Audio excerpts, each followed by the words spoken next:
Hello, my name is Portia Page from San Diego, California. I'm a faculty member for Balanced Body and also a Pilates instructor in San Diego. With me today is Lizbeth Garcia, also from San Diego.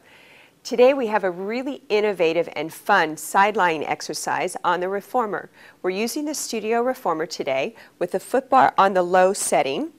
We have one yellow and one blue spring. It sounds a bit light, but once you see what you're doing, you'll understand why.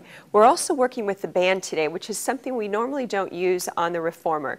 We use it a lot in mat classes, but it's really fun here on the reformer.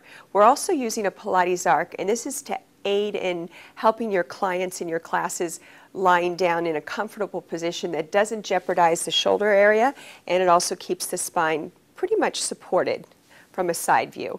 So Liz is going to go ahead and show you how to put the band on. It's going to come over the top of her foot and then around and underneath, crossing. That way her foot is pretty much locked in without cutting off the circulation. And you'll notice that the leg she put it on was the inside leg, the one closest to the Pilates Arc itself. Also with the Arc, we have the low slope facing the foot bar. She's going to lie down and place the top leg right here with her toes toward the edge of the foot bar and her heel on. So we've got the whole middle part of the foot right on the foot bar. And then the band is on the bottom foot, thigh is right against the Pilates Arc there, and hand on the hip. So the hand on the hip actually helps with hip placement and keeping her hips stacked. Then she's got her head supported, nice smile on her face, and she's ready to do some sideline leg work.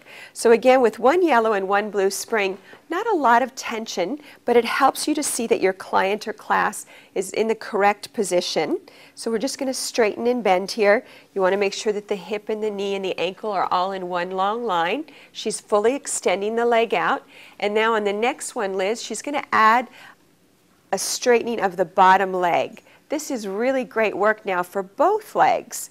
With the band, you have a little bit of tension there. We're using a red band, so it doesn't add a ton of tension, but just enough. And if you do enough repetition, she's also adding a flexing of the foot to get that nice extension and stretch through the backs of the legs and the hamstrings that we all need so much.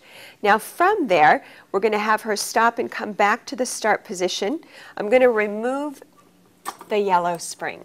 So now we're on one blue. She's going to move her foot back, come to the ball of the foot, and we're going to start a little jumping series on the side. So very challenging. She's going to look to make sure that the foot is placed on the foot bar and not missing. So this is challenging work for stability as well as the side part of her leg. It's really great work. And then from here, we're going to add the straightening of the other leg. So we're getting, again, both legs working. And then from here, she's going to add a little tap. This is the grand finale. Both legs are going to tap towards one another. It's quite challenging. Yes, and that's it. Good job, Liz. It's hard work, especially after you've already done all that other work. So a bit of a challenge to set up in a class setting, but ultimately really fun. You can take it in segments and just build up to it over a period of several weeks. And that last little tap bit is like the icing on the cake. Really fun. Thanks so much for joining us today.